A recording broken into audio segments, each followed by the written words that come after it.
The Full Melt Show is intended for a mature audience. It contains adult themes, adult content, and sometimes adult language. Listener discretion is advised. The Full Melt.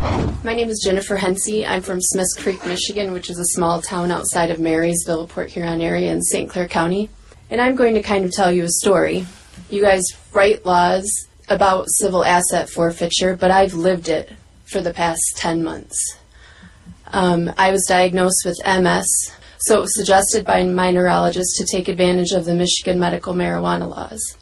I also became a caretaker for 5 patients with various illnesses such as lupus, MS, and then cancer. We were raided. I had 6 ounces in my backpack, a locked backpack, compliant with the Michigan medical marijuana laws. I have 4 teenagers. They took everything, even though I was fully compliant with the Michigan medical marijuana laws. They charged me with possession with intent to deliver, even though I'm allowed to possess and deliver. Last Tuesday, I was here listening to a lot of you talk about due process in the United States of America.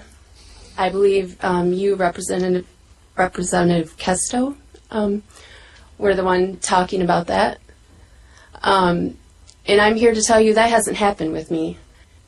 They have had my stuff for 10 months.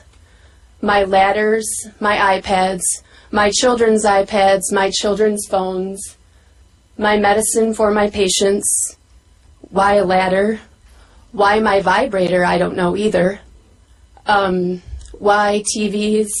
When they left the stuff that forfeiture laws were made for in this state and in this country, they left my ballast, my lights, the stuff that I used to grow drugs.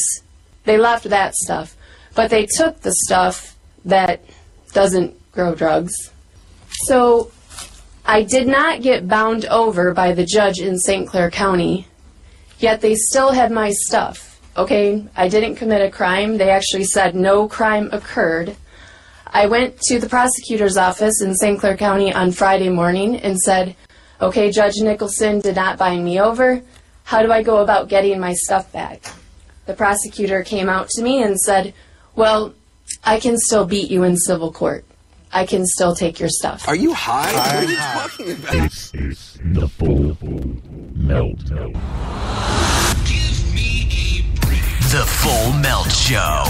A marijuana discussion about news, culture, politics, and lifestyle. FullMelt.com. Toll free.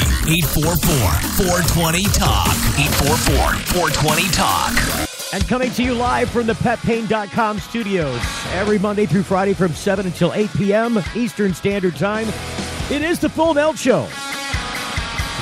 Thanks for joining along. Hey, look, today we're talking about something really important to people local to me. We're talking about the Legalize campaign. They've got medical marijuana in Michigan.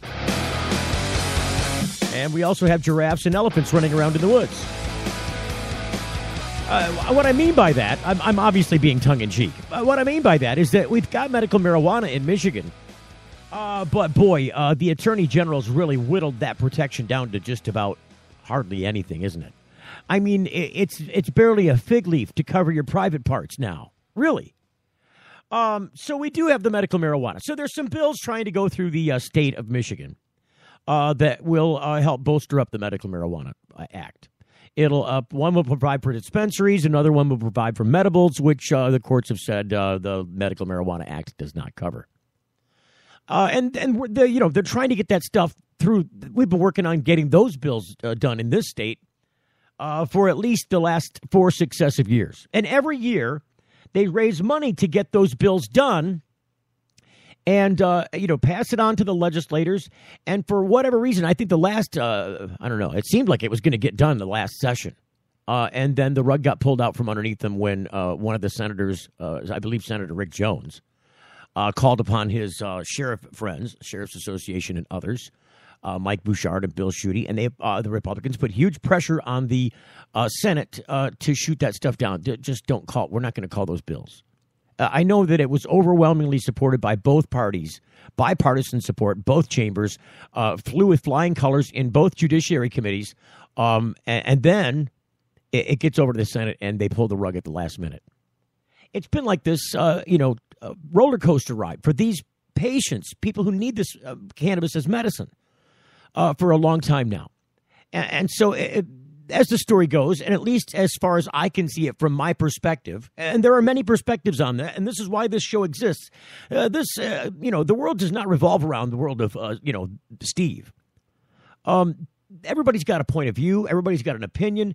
There is subject matter to be observed. There's meat on the table. Let's chew it. If you've got a different point of view about what medical marijuana is or isn't, and what legal marijuana is or isn't, and whether it should be here or whether it shouldn't, and the methods by which you should achieve either or both, then you should have a say in that matter. And this young lady was testifying before the House Judiciary Committee, who overwhelmingly passed legislation kind of that goes in hand with modifying drug laws, which is this horrible incentive that all the states and the federal government have put on police to police for profit. It defocuses them away from violent crimes like rapes and murders, which get solved at a rate of about 20%. But 90% of drug crimes are solved because there's money attached. You see, those violent crimes, they're actually more dangerous to pursue. They're time-lengthy investigations. They require expensive testing for DNA and other evidence. Crime scene labs are not cheap. Neither are the people that collect that information at a criminal scene. Rape kits are expensive to process for the same reason, also lengthy, backlogged. Those are cost negative to the department, both the sheriff's department or the whatever police agencies involved and the state government. And so these other crimes that are definitely laden with cash, because as this young lady was explaining, she had committed no crime. The courts had determined that she was not, her case was not bindable over into a trial situation. She didn't pass the preliminary exam with regards to, is there enough evidence to try her? And there was just nothing. They didn't have anything to go with. But as she testified before the judiciary, who again passed this legislation overwhelmingly, said that, look, we're going to take your money anyways. We're going to take your stuff because I can. Yeah, maybe you didn't commit a crime, but now that we've got your stuff, we're going to keep it. Because I don't have to really, there's no burden of proof there. All I got to do is say, hey, I think that these things came from the proceeds of a crime. Prove it otherwise. And this is what's been going, this isn't just Michigan that's trying to modify this stuff, and thank God Michigan is. But it's from that point of view that we get today's topic on the show. And I'm interested in getting this young lady on the show because, for crying out loud, she made national rounds and international rounds with that news because she's testifying before the state board that the police took her vibrator. I mean, why would you keep this late? Why would you take the vibrator? Because it came from drug proceeds? Really? Were you afraid that there were drugs in the vibrator? Probably not. Were you going to use the vibrator? I mean, what are you doing with the damn vibrator? Why do you have this lady's vibrator? I don't see under any terms, circumstances, or perspective, no matter which way you slice that pie, that you should have access or be keeping hanging on to for 10 months this lady's vibrator. I don't think you should have taken it in the first place.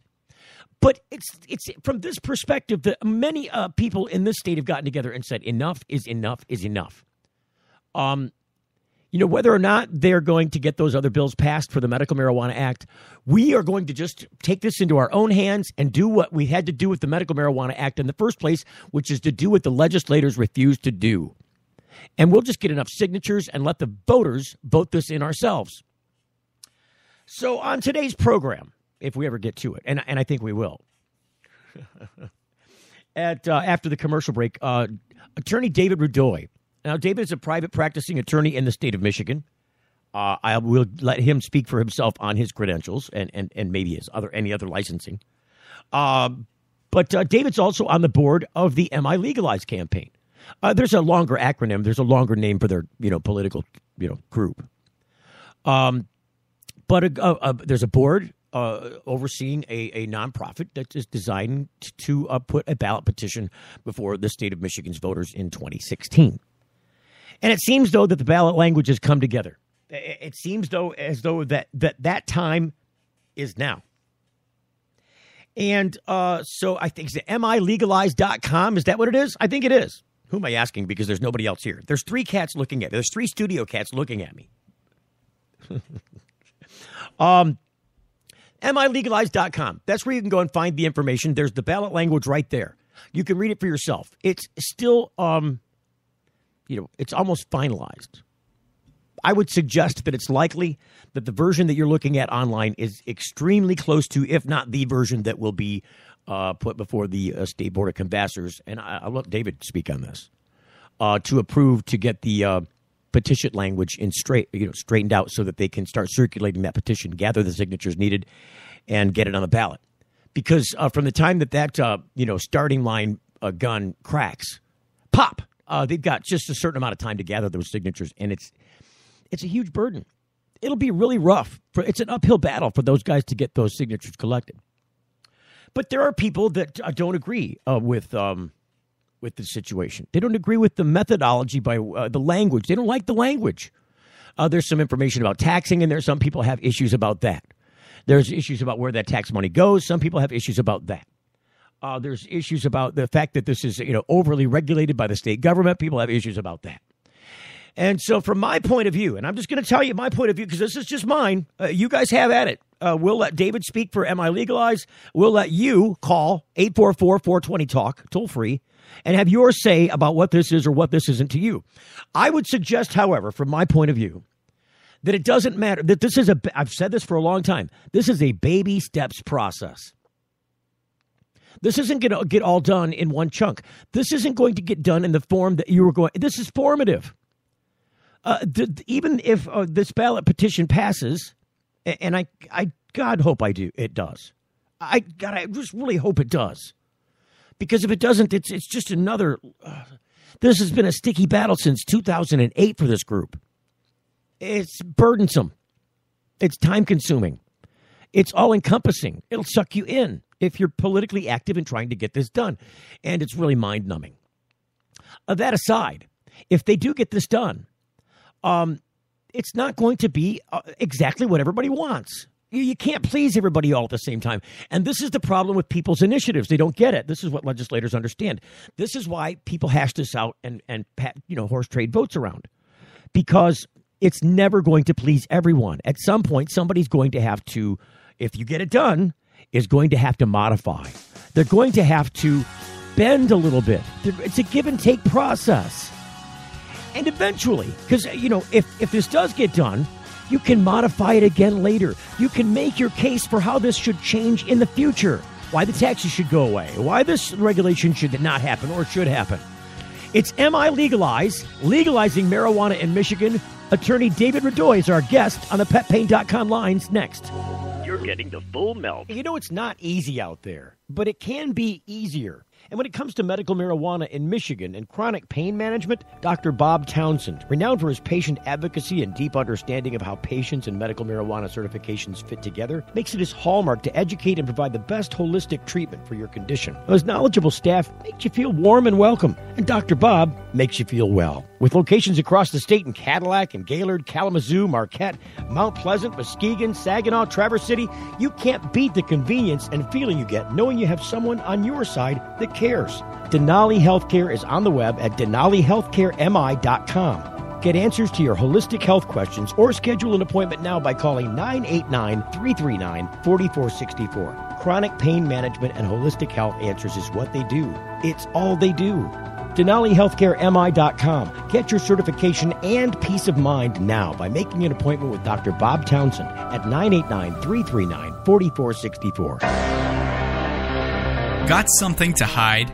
Canalock offers discreet and effective storage solutions that destroy odor, so nobody knows.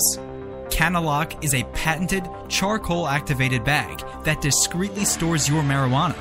Canalock is made from the same material as military chemical warfare suits. Get yours at Canalock.com. Visit Canalock.com to learn more about no-smell technology. Hey, it's Steve Green for the Sweet Leaf in Flint, because now getting safe access to medical cannabis patients in Flint, Michigan is never more welcoming. Presenting the Sweet Leaf, a brand new patient experience bringing 12 carefully selected caregivers housed in 9 separate offices to distinctly assist you with their knowledge and reputation for excellent patient care. Classes and training coming soon in the large community room. Check it out in person, 400 South Door Highway, or call 810-259-2571. The Sweet Leaf Center in Flint, 810-259-2571. With this warmer weather, I get more active. Headaches and pains keep me from doing things I enjoy, like golfing and working outside my yard. Toledo Hemp Center's new location, 1415 Sylvania Avenue, has shown me there is an alternative to pharmaceutical drugs. I use CBD, cannabidiol, infused hemp lotions, oral sprays, and topical oils. Thank you, Toledo Hemp Center, for helping me restore and maintain my health with no side effects and no high. Find out more at ToledoHempCenter.com. This summer, discover the one place where your family will create unforgettable memories. Welcome to Jurassic World. Welcome to Jurassic World. Welcome to Jurassic World. Welcome to Jurassic World. Rated PG-13. So this is Brian Rogers and Caitlin McGuire from CNN's High Profits. And you're listening to The Full Melt Show. Some people want me to be So will there be medical marijuana in Michigan in the future? That's what some people are asking. Some people think that the Am I Legalized campaign somehow might hinder that. I know that not to be true. However, there are people with that opinion. This is always an education campaign. It's always been about educating people because people have various and sundry opinions formed about the stuff that they hear. You hear it through the chain, and all of a sudden it's twisted into something else, isn't it? And that's really what's hard to do about these citizens' initiative drives. So the question is, will there be legal marijuana in Michigan after 2016? The group trying to get it done is Am I Legalize? That's how it goes on Facebook. It's MILegalize.com as well, I believe. So we bring to the Canalock No Smell Bags guest phone lines, celebrity guest phone lines, Attorney David Rudoi, who's on that board. Hello, David. Hey, how's it going? I am terrific. How about yourself, sir? Oh, doing great. Happy it's Friday and happy to be on the show. Say, you just had a crazy argument. This is so off topic, but you just had a crazy argument you had to make before the Court of Appeals this past week, didn't you? That is correct. I was battling up in the Court of Appeals with some conservative judges about why police conduct is reprehensible and entrapping. It's looking, my feeling is that we're going to have to take this up to the Supreme Court. It's actually about a dispensary case that we had dismissed in Oakland County due to the officers basically forging state identification cards, forging medical marijuana cards, forging physician paperwork, and defrauding the dispensary by signing a membership agreement that attests to put the dispensary as the primary caregiver of the patient, amongst many other things that it makes you attest to, and then charging them for that sale to that person. So basically, I mean, to thumbshell it, if I can characterize it, and maybe you can tell me if I'm right or if I'm wrong. This is basically about the sheriff's department being able to falsify their way in, to use a false document that would otherwise say, hey, I'm a legally participating, a protected patient under the act, and going in and making a purchase and then saying, aha, this is all a sham, and we're taking you all to court. You go to jail. Yeah, and not just that, but with the current state of the law in Michigan, where basically dispensaries are stuck with being outside of immunity and having an affirmative defense. And that affirmative defense, we have to prove, amongst other things, like, for example, that the marijuana was only intended for the patient's medical benefit. Well, with the police action in this case, all that they would have to do to rebut that is to get up there on the stand have the officer who bought the marijuana get up there on the stand and say, yeah, this marijuana wasn't for my medical benefit. I actually don't have any medical need. And we would basically lose our affirmative defense. So they're depriving these people of having any defense to this conduct when it otherwise would be fully defendable under the Michigan Medical Marijuana Act. Isn't this also known as the dirty bastard prosecution technique? Isn't that what that is? I think that's a good name. I was not aware of that before, but I like it. I think I'll use that in my Supreme Court brief. It seems so rude to go in and say, you know what, we're just going to lie our way in and then charge you. It's classic entrapment, isn't it, David?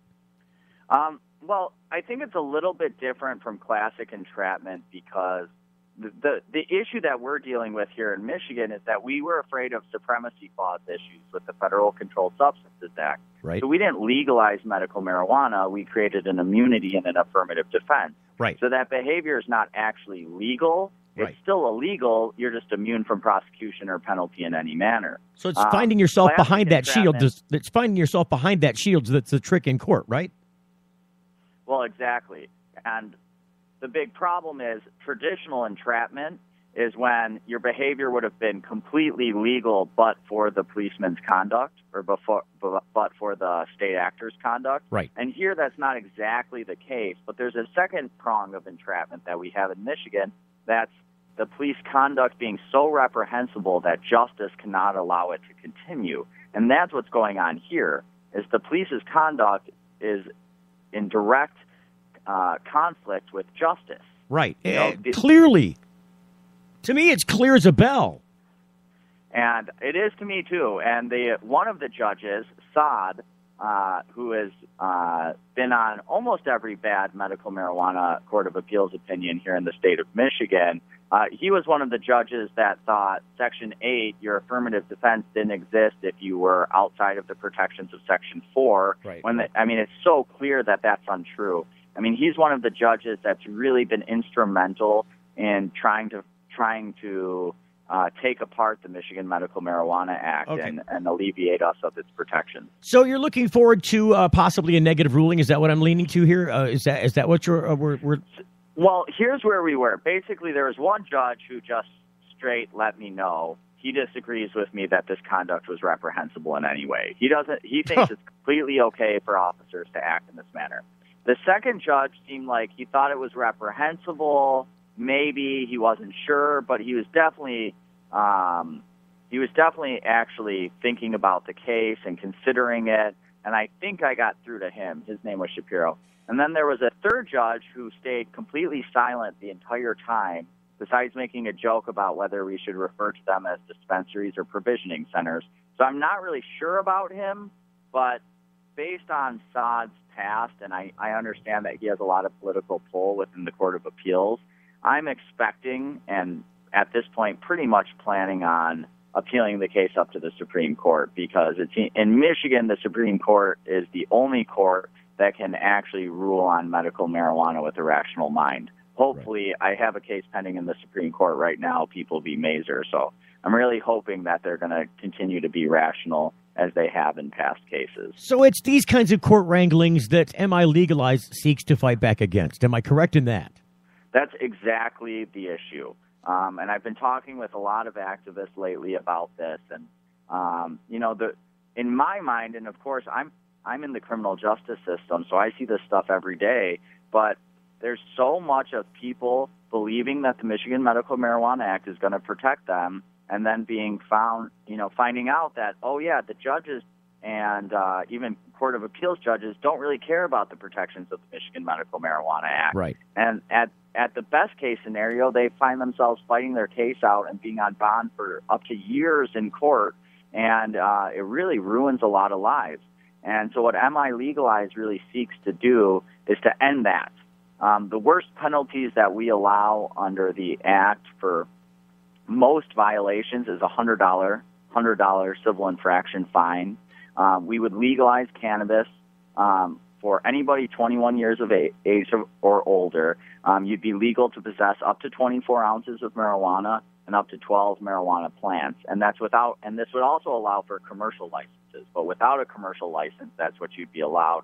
And if you violate that, let's say you have, 50 ounces, well, that's a $100 civil infraction fine. And what the goal is about initiating a change where we can take these people out of the criminal justice system. I don't want the criminal justice system handling anybody's marijuana-related behavior in any way.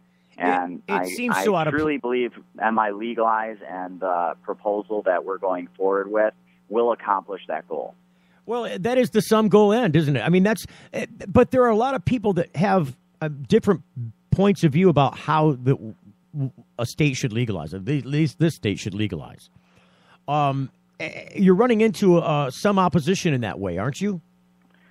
Definitely. There's definitely a lot of hardcore activists out there, and I don't necessarily disagree with them that believe that marijuana should be as legal as tomatoes. Right. Anybody should be able to grow as many tomatoes as they want, and they should be able to distribute them to anybody who they want to without taxation or regulation. There's nobody rating any farms over tomatoes. That's correct. And in a perfect world, I would agree with them. I mean, That's utopia, though, isn't it, David? It's utopia. Exactly. That's I think it's a utopian view, and I hope that we can get there one day. But right now, I fear what the opposition is going to use against us to make sure that this law doesn't pass. Right. And as I was stating to some people today on Facebook, one of the things that they're going to use is if we legalized it like tomatoes, they're going to say, people are going to be selling to kids without any repercussions in any way. Oh, the kids are all going to have access. They'll just jump the fence and pick it, and off they are smoking it, and there goes hell in a handbasket right there. Exactly. And I want to make it clear, I'm not afraid of that. I think if we legalized it and made it like tomatoes, I don't think we have anything to worry about. I don't either. As far as people, I think responsible people can control what their kids are doing, and nobody's going to be going into elementary schools selling cannabis edibles or something like that. But we have to be clear about and pragmatic about what the opposition is going to use against us. And David, if we don't regulate in some way those things, they're gonna scare the people who don't use marijuana and the people who don't really care too much about marijuana legalization either way. They're going to scare them into voting against us. And I think that taxation and some regulation is going to get those people on board, those people, that segment of society that does not necessarily care about marijuana rights because they don't use marijuana and they don't really have any connection with marijuana. And we'll get we want their vote because they're going to be the swing votes in this issue. There's a lot of people that are really on board with cannabis legalization, and there's a lot of people that are so anti-cannabis that we'll never get them on our side. And then there's the swing vote of the people who don't really care. And I think taxation and some regulation is what's going to get those people on board with this plan. What about the core, though? It seems to me that, the old adage stands, united we stand, divided we fall. If we can't keep the core of people who are all supportive about medical marijuana specifically and legalization of cannabis on a secondary nature, how can you get to the place where you're addressing people who have this boo to say about marijuana? Here's an example, and I'll invite people in on the phones. 844-420-TALK. It's a toll-free number if you're listening live, and I hope you are. 844-420-TALK if you've got something to say about Michigan legalizing. This is Will from Lansing. Will, hello. You're on the Full Melt program. Hey, Steve. Thanks for taking my call.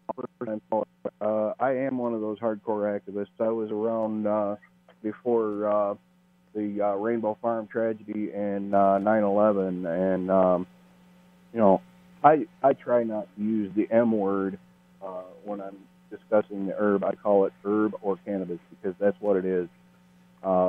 What's your issue? What's your issue with the way that MiLegalize wants to do this? Well, I perceive the 10% tax as a sin tax, and you know what the Bible says about seed bearing herbs. They're for us to use for food, and I don't believe cannabis is either recreational or medicinal. I believe it's nutritional. So you're saying that the Bible says that, this is something that we should be using for our benefit and health, and therefore it shouldn't be taxed. That's what you're saying. Right.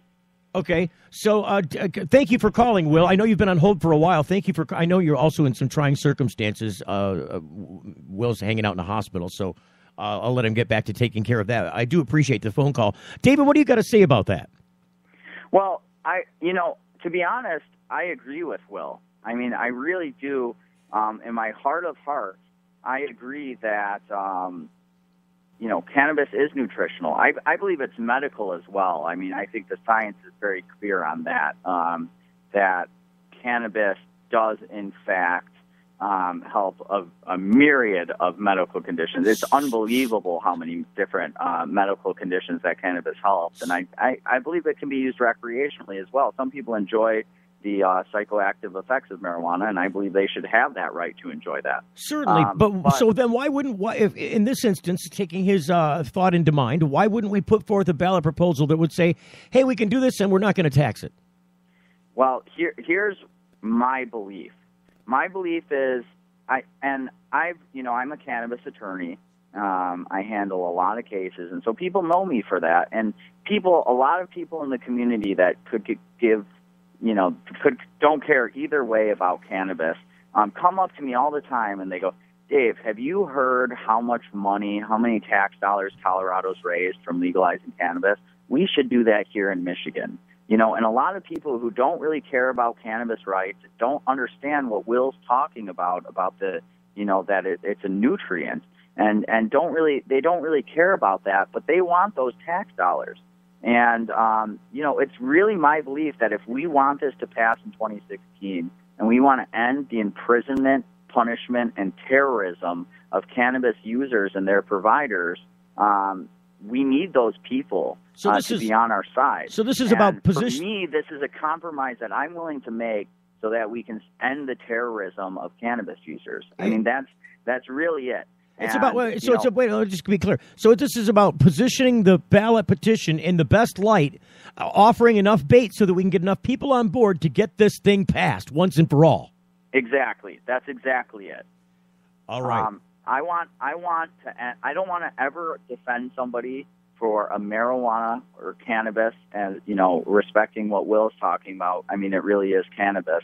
But I don't want to ever have to defend anybody for cannabis ever again. David, I do not want the criminal justice system involved, and this bill will accomplish that.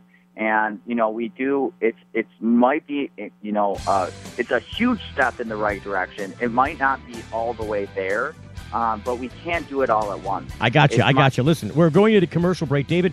I know it's a Friday night and you got busy things going on. Do you got to run or can you stick around?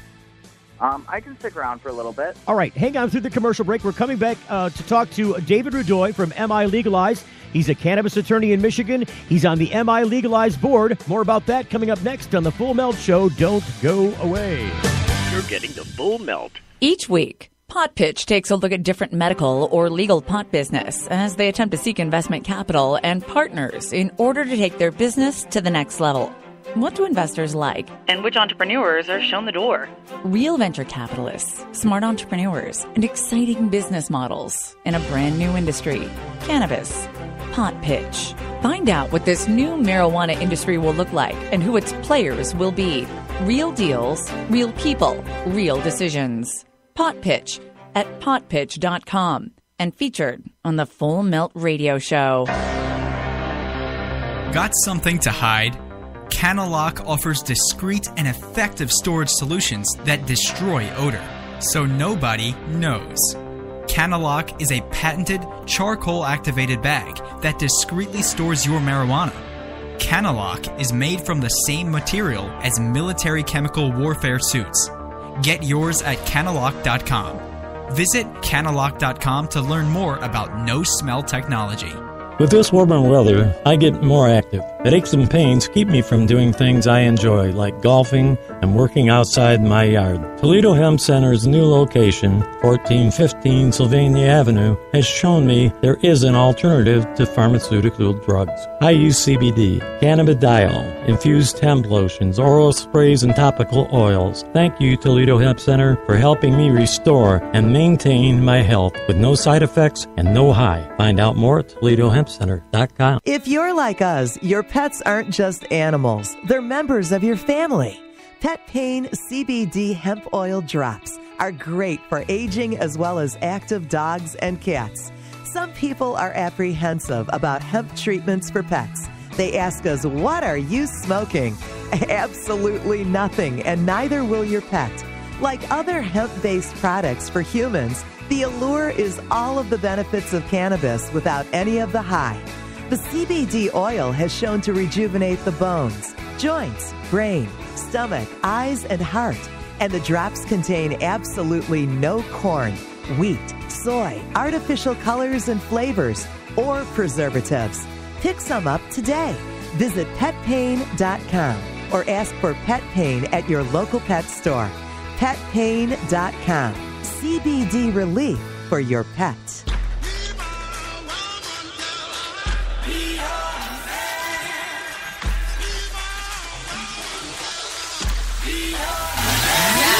It's the Full Melt Radio Show. And I promise we will not attempt to take your vibrator. Listen, a couple of, since we're doing a Michigan-related show, I've got to do a shout-out to a couple of events coming up. Puff Danny's Glass Boutique presents Puffapalooza. It's Saturday, August 8th, coming up at Pine Hollow Golf Club in Jackson, Michigan. A lot of stuff happening out there. Admission is $20, but you get a lot of stuff. Live music from, there's like 10 bands listed here. I don't even have, some of them I can't even pronounce. I know amongst them the Alchemists, Aztec and the Barfly, Jeremiah Ferguson. There's a whole list. I know my friend Colorblind, Messy J and Codini, they might be going out there. You should be out there too. Light show, all kinds of stuff. Tickets are available now, puffapalooza.brownpapertickets.com. And you can check out Puff Danny's Glass Boutique. They're on 4th Street in Wyandotte. Go check out Puff Danny's Puffapalooza. Also, tomorrow, happening out in Ypsilanti, is the grand reopening celebration of the Third Coast Compassion Club at 19 North Hamilton in Ypsilanti. Beautiful downtown Ypsilanti. They've done the refurbishment. You can come through the doors and see what's changed. Patients and caregivers alike, get down and check out the new digs happening at 19 North Hamilton in Ypsilanti at the Third Coast Compassion Center. That being said, going back to the celebrity Canalock No Smell Bags phone lines, David Rudoi from MiLegalize, back to the program. Hello. Hey, what's going on? You know, we're just trying to figure out how this is getting done and what's the best way forward. I really have been trying to apply as much glue to the community as possible when it comes to sticking people together and getting their heads on straight, that you will never get something in utopia passed. At least get something on the books in a hardcore way that protects people, and this seems to, in my eyes, do it. And you've got to support that and then make modifications from there if they need to be. If you're not happy with it, you can go back and change it, couldn't you? That's exactly my position. And I think incremental change, if we look at how things work, I think it's the most effective way of getting to that utopia eventually. My biggest fear is that if we try to do what we did in 2012 again, which is repeal completely and try to go all the way there, that we'll lose and we'll be stuck with another 4 years of our citizens being terrorized. Well, in 2012, people couldn't get enough signatures gathered. It was all about organization, wasn't it? I think it was more than about organization, because what we needed was money in 2012, and that's what we really lacked, was being able to get that base. And I think that a lot of the problem was there wasn't enough incentive to a lot of those people out there, and the people with the big money didn't want to give their money towards something that wasn't going to pass. And they looked at what we were doing in 2012, and they didn't think that it had any chance of passing, and they weren't going to put any good money toward, they weren't going to throw good money at bad, I guess. Hearts and minds come first, and then the money comes second, is what you're saying. Yes. So how is it different this time around? Have we won people over with hearts and minds? Is the money coming in? Well, we've definitely, you can't even compare it to what was going on in 2012 as far as money. Of course, we need a lot more money to make this happen. But, we're doing much better than we were in 2012 as far as fundraising. And, in 2012, we had a strong grassroots volunteer base. But, 2012 proved to me, at least, that that's not enough. That we have to get the people with the money and people with and large donors is what we need. And those large donors are not going to invest heavily in something that they don't think has a shot once it hits the ballot. This bill has a shot. This bill appeals to people of all types, and I've been out there talking to the community, and this bill really has universal appeal because, and I'm sorry to say it, but taxation appeals to a lot of Michigan citizens out there who could care less about whether I have the right to smoke weed or not. In Colorado, there's a 30% tax right now that is creating a black market that the legalized market intended to really eliminate. But instead of now hiding from the prohibition, it looks like there's a black market now hiding from the taxation. 10% tax tends to mitigate that here, doesn't it?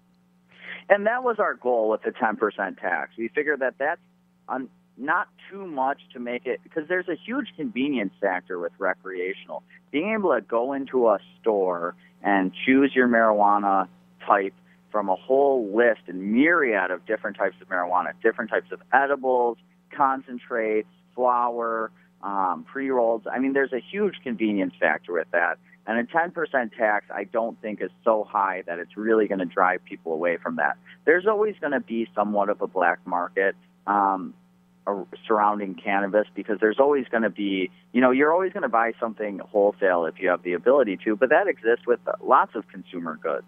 But I think the 10% tax is going to mitigate that as much as we possibly can, while getting people on board to vote for this. And it's still going to generate a huge amount of tax revenue for the state of Michigan and help a lot of things out. What do you see as the biggest obstacle at this point? Well, right now I see our big obstacle is about unifying the cannabis community in general. That base group, getting them glued together. Yeah, I mean, and that's really what I'm trying to get out there and do is talk to people and talk to them about why I really believe this is our best option. And then I think the next obstacle is getting the funds out there. I think we have the people's will on our side. I think the people of the state of Michigan, if they take a look at this law, I think they will want this enacted in Michigan. Michigan needs an economic boost, and everybody, and our law, Legalize, this is designed for small business. Shot in the arm. And that's what we really tried to protect with the small business right. So it's not going to be like a lot of these other states, Ohio, for example, where it's pretty much set up for just a few big businesses to take the whole thing over. Ours is designed for small business. This is going to bring a huge boost to the Michigan economy. And, I truly believe that the average voter out there will vote this in. If we can get this on the ballot, get a little bit of positive publicity once we do get it on the ballot and have some funding to get some commercials and some airtime, I think we've got this one. But right now what we got to do is unify the community and get the fundraising up and going, because we need the money to get enough signatures to put this on the ballot. I think you're really smart in leaning towards the larger piece of the pie, because admittedly, the medical community makes up 10% of the people who are going to show up at the polls. And although it's important to have that core of people supporting this just from the standpoint of getting enough money together, it's ultimately the votes that count. And so I think it's a very smart move to lean towards the larger percentage of the pie and defocus away from the people, because there's always going to be detractors, aren't there? Yeah, and I believe that. And I think once we pass this bill, as you watch, I just took a visit to Denver, Colorado, where I have a brother who's a dentist and his wife, and they have 2 kids, and they're very scared Republican people. They don't use marijuana. But I've watched their views change with recreational coming into play, and they used to think of marijuana as this very volatile substance that they needed to stay away from, and it was against the law, and if I wanted to use marijuana, I needed to basically go in the basement under a blanket or something like that. They were very, very, and now I've seen the change, and incremental change I truly do believe works. And if this law doesn't go far enough, which a lot of people think it doesn't, we can make that next step. Once people see how it works with recreational, we can take that next step. But we need to take a first step first. A marathon always begins with the first step, Right. You got to can't start just somewhere. jump to the end. Exactly. Boy, you summed that up in a way that I just sometimes it's difficult to put in a nutshell, isn't it, David? That's right. Listen, we've got another call coming in, so we'll go to the Canalog.com no smell bags guest line 1. Hello. You're on with David Rudoi. Hey, Steve. How you doing? I'm okay. Who's this? This is Tim Locke. Hey, Tim. You're calling from? I'm calling up from Midland. Out from Midland, okay. What's your question or comment for David? Well, David, I'd had some chats earlier, and, I'm one of those, activists out there that are, speaking a separate voice from the actual legalization. I look at a big picture. First of all, I don't think anybody has talked about no taxation. I believe that the general consensus is no sin tax. We've got a 6% state tax. They wanted to raise it to 7 just a month ago, and 80% of the state pretty much said no. How do we think that they're going to enjoy any new tax, even if it's on recreational? Second note on that, recreational will bring with 10% sin tax. Sure to bring $350, $500 million a year. 6% on every product that's available, as well as recreational, is going to bring a lot more money in taxes. We're talking billions, not millions. So, Tim, what you're saying is that the 6% tax is good enough. You don't need 10 on top of that. Exactly. You're talking a sin tax. This is excise taxes on top of the 6%. So the actual tax rate we're talking about for recreational marijuana is 16%. Now, I guess I would argue, and David can argue for himself, I'm sure, but I think David's argument is, look, if we don't add that 10% excise tax, there's not enough people coming to the table to get this done. I disagree. Okay. I disagree wholeheartedly, because you're talking about $500 million a year in hemp imported into the state. How much of our farmers have been losing out of that $500 million? How much will they get? We're already going to be 2 years behind the ball. Got your Kentucky point. and Colorado already has hemp going in the ground today. Listen. The music started, and I hate that. We're going to commercial break. Tim, I got to take you off the air for a second. David, it sounds like we're at the end of our time, I would imagine. It looks like I've got Jamie Lowell, who's another board member, on the line as well. So if you want to jump out because I know you got stuff going on, that's okay. Either way, I'm going to cut to the commercial break because we've run up against the clock. Hang on a second. We're talking about legalizing marijuana through a ballot petition in Michigan on the Full Melt Show. You're getting the Full Melt. Got something to hide? Canalock offers discreet and effective storage solutions that destroy odor, so nobody knows. Canalock is a patented charcoal-activated bag that discreetly stores your marijuana. Canalock is made from the same material as military chemical warfare suits. Get yours at Canalock.com. Visit Canalock.com to learn more about no-smell technology. Each week, Pot Pitch takes a look at different medical or legal pot business as they attempt to seek investment capital and partners in order to take their business to the next level. What do investors like? And which entrepreneurs are shown the door? Real venture capitalists, smart entrepreneurs, and exciting business models in a brand new industry, cannabis. Pot Pitch. Find out what this new marijuana industry will look like and who its players will be. Real deals, real people, real decisions. Pot Pitch at potpitch.com. And featured on the Full Melt Radio Show. Imagine a world where patients can use marijuana like any other medicine. The Marijuana Patients Organization challenges the status quo by helping our neighbors to enjoy a better quality of life. Visit the MPO at marijuanapatients.org and enjoy informative articles, engaging debates, and information about treatments, doctors, and dispensaries in your area. Over 50,000 people have registered at marijuanapatients.org since 2010.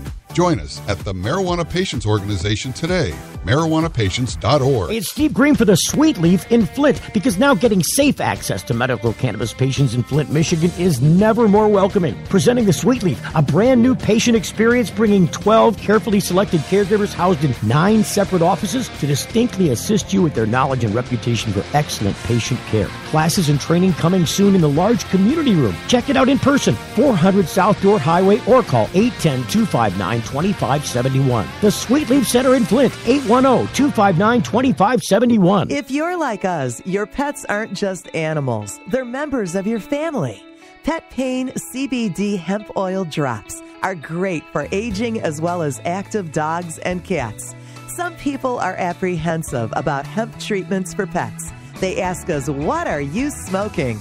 Absolutely nothing, and neither will your pet.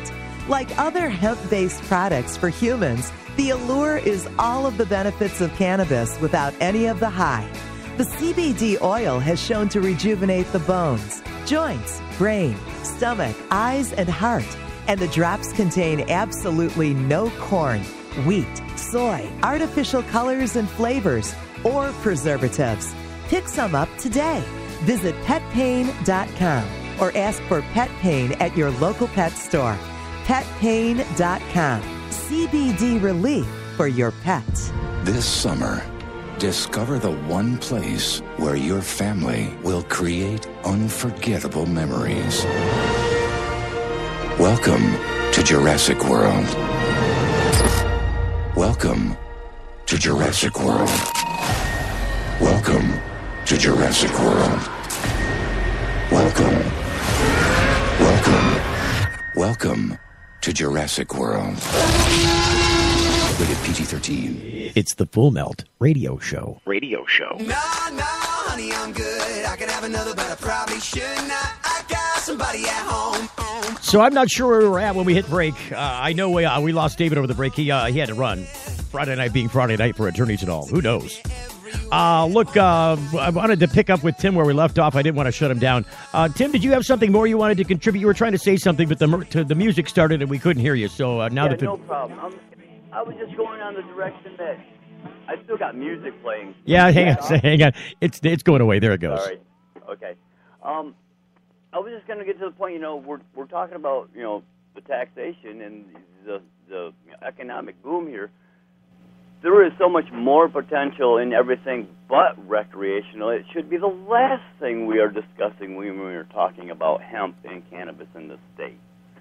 I mean, we can ignore the fact that it's been proven to cure most cancers and have a potential to stop them from inhibiting. As far as the nutrient point, that was the intention. If you have it, you won't get the illness. Tim, it looks like we've got another board member on the phone. I haven't gotten to Jamie yet, who's been patiently waiting for nearly the entire hour. It looks like Rick Thompson's got an answer to you. I'm going to lock you in and see if I can't. Is this Rick Thompson? Hello? Hey, it sure is. How are you, Steve? I'm okay. Rick, you said you had a response to what Tim had to say. For full disclosure, Rick is on the board of MiLegalize as well. I certainly am, and thanks very much for saying that, Steve. I would just like to say on the issue of taxation, there are several successful legalized programs across the United States of America, and each one of them has a taxation on adult use marijuana. Recreational marijuana is typically taxed under these programs. Although it would be great to be able to cut new ground in Michigan, it's a risky proposition, and we'd be the first Midwestern state to do something like this. The Midwestern states are a little bit more conservative than some of the areas out west. Certainly seems to me and to the rest of the people I talk to that taxing marijuana is part and parcel with the adult use programs that we've seen. Well, it seems like nowhere in the United States that they have alcohol available. Do they have it alcohol free of tax? That would be true. I'd also like to address the issue of the 6% sales tax. It's not a guarantee that 6% sales tax would be able to be applied. The Michigan Department of Treasury said in 2010 that a sales tax could not be applied to marijuana because of its federally illegal status. Even if we legalize it for state-based use, that would allow a state tax to come in, but it would still not allow a sales tax to be collected per that Department of Treasury memo from 2010. Nothing's changed that would have affected that ruling, so there's no reason to believe that 6% tax evaluation is correct. Tim? Where I would disagree with that is the fact that every hempcrete block that's sold is going to garner 6%. Every piece of non-food, non-medical hemp product that is sold is going to garner that 6%. If I'm going to make rope and sell rope off the retail shelf, that rope has to be tensile strength rated, it has to be regulated, and it has to be taxed when it's sold out the door, just like any other rope that is sold, just like any other blocks that are possible out of hempcrete, not to mention the other potential market shares that are available. Now, we want to talk about just hemp and cannabis use or cannabis use on the medical side, then, yeah, 6% on the sales is going to be hard to garner on medical and food. We all know that. That's the way the state is set up. but the regulations for how a product is handled in the state is already there. Making something special just for cannabis is going to turn a lot of people off, All right. inside and outside of the community. Jill, I really appreciate you calling tonight. Do you have anything else you want to add before you go? Because I've got to get Jamie in here before the program ends as well. No problem. One quick thing on the importation. We're, like I was saying, before the cutoff, we're importing 500 million. Our farmers are missing out. They're 2 years behind the ball already because Kentucky and Colorado are putting hemp seed in the ground today. As far as that goes, the farmers are not going to enjoy having to pay more just to grow a certain crop, regardless of the profits on it. There's a whole different ball game there that hasn't even been touched on. Gotcha. You guys have a good conversation. Hey, thank you very much, Tim, for calling. Got to add to the phone lines, Jamie Lowell. Jamie, I know you've been hanging on there. Your ears got to be cauliflower by now. Yeah, everything's all right, man. I've been enjoying listening to the show. David Rudoi is a great guy. He makes a lot of sense, and I enjoyed listening to that. And happy to be on with you and Rick and everybody and talk about whatever you got going on. You, Rick, and I go a long way back. We've done radio together for a while now. It seems, intermittently, but it seems consistent. Yeah, it's always good. So, do you want to throw something in here? What's your 2 cents? And also, I think MiLegalize, I'd like one or both of you to mention. I think there's a fundraiser coming up, and I think there's a town hall coming up. Can you speak to that? Either one. Fundraiser coming up June 26th.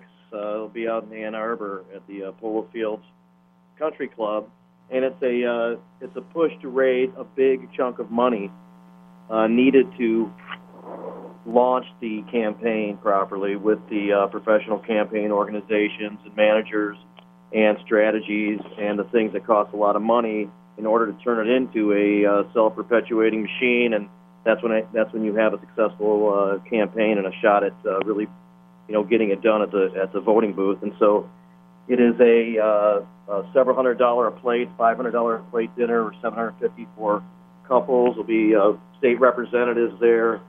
A lot of notable figures, some music and things like that, and the whole thing is based around getting that initial chunk of change that we need to move forward, and we've gotten really good response so far. We need considerably more, but this is turning out to look pretty good, and this will be the next phase that we need besides the language getting to the Board of Canvassers, in which it is in process right now. Again, date and location real quick. For the fundraiser. 26, Polo Fields Country Club in Ann Arbor. There'll be a lot more information coming out about it in the next few days. Okay. And then there's a town hall meeting in Grand Rapids, June 19th, and I don't have the theater name right in front of me. Unfortunately, I'm sorry, but that's also readily available. Maybe Rick's got that information. We are having a grand reopening tomorrow here at Third Coast, as you mentioned, and that's what we're excited about. We're here right now with everybody, trying to get the place completely ready to go for that. We're going to get a lot of help from other organizations like BDT Head Shop and Grow Green and Alter Green Hydro and many Ooze, Laith El Sadi, Razor Ray Reyes, Codini, and you brought up this Messy J. Codini and Colorblind. Absolutely, and I got some good feedback about that when I announced that they were going to be joining the lineup too. Adam Brook will be around, John Sinclair, Michael Samorn, a lot of notables, and prizes and giveaways, big expensive lights, and lots of great things that people have donated to help make this a great celebration. And we've remodeled a lot of things and changed the model around here to be a little bit more efficient for our patients. And the feedback from our particular club has been really positive, and we think we'll have a better scenario here for those who are relying on us and have worked with us for a long time, and we're really excited about it. It's great to have a celebration. That's terrific. Listen, Jamie, I'm going to be out there enjoying the festivities. I'm coming out as early. You guys open the doors open at 11, right? You're 11 to 7 Saturday, tomorrow, all day at 19 North Hamilton, Ypsilanti. Yep, stuff will be going on all day. Okay. Lates will be more towards the last couple hours, but things awesome. will be happening all day. Jamie, thanks for calling in and participating in the program tonight. I do appreciate you standing by all hour. No problem. It was a great show. Thank you very much. Rick, I wanted to ask you, you're not going to make the festivities out there at Jamie's location tomorrow, are you? No, I'm not. I've got another incredibly exciting event that I'm going to be going to that's been scheduled for a while. that you guys may have mentioned a little bit last night when you were speaking to Dan Sky from High Times Magazine. The hempcrete thing out in, what is it, Saranac, Michigan? Saranac, Michigan, that's right. Joe Brown and the Michigan Hemp Company. They're going to build Michigan's first building constructed solely of hempcrete, and that's going to house batteries for a farm that's going to be generating wind and solar electricity. But the cool thing about that farm is it's going to process industrial hemp, brought up from Berea, Kentucky, grown under license by the USDA in Kentucky by the Michigan Hemp Company. Look, I saw the seed packs that he finally got. Where did he get them from? I don't know. He was real proud of them. He opened up the package and took a picture, posted them right there on Facebook. You know, I know it came from overseas, and I don't believe that was Canadian. I think it came from Europe. I couldn't say for sure, but there was quite a hassle about getting the hemp seeds there and getting the crop started in Kentucky. This issue, this month's issue of National Geographic magazine, has as its cover story, Weeds, the story of the new marijuana science. And it shows a picture of a hemp farm in Colorado, which is shaped like a crop circle of some kind, totally surrounded by corn, specifically to defeat people from trying to sneak onto the thing and cut down hemp plants. Rick, this is exactly why aliens don't talk to us. I think they just want our hemp, actually. They just come down here and steal the hemp and then go home. Hey, if I saw hemp growing from outer space, it might be very tempting, wouldn't it? Somebody showed me a picture of one of these fake news stories about a meteorite that had THC on it that came down from space and landed in Arizona. I'm never amazed, I'm constantly amazed, rather, by what people will fall for because they really want to believe. They do. Oh, good Lord. Rick, good luck to you and Joe and the rest of the people out there at the Michigan Hemp Company. Saturday, it's actually happening the same day. That's in Saranac. Now, is that by invitation only? Is this just a presser event? Oh, absolutely not. There's a Facebook invitation on that, too. I know that they had originally decided this just to be a press and VIP event, but I think Joe's opened it up to a little bit more. I've seen folks responding on Facebook about coming, and especially if you happen to be on the west side of the state, it certainly is worth the drive, and it's a fun event. Rick, I got to thank you for calling and participating, too. Good luck to MiLegalize. If people want to donate, how do they do it? We got seconds left. MiLegalize.org. That's our website. Please log on, volunteer, and donate. I was saying .com, so it's .org. Actually, it redirects. We have both. So either one you log in, it's the right place. Got both bases covered. I like it. Rick Thompson, board member of MiLegalize. Thank you. Thank Jamie Lowell, who's also a board member. Thank David Rudoi, who's also a board member. And our callers and participants on the program tonight. It always makes for a great conversation when you got people on both sides talking about the different sides of things. Back with another program on Monday, right here on thefullmelt.com with another edition of The Full Melt Show.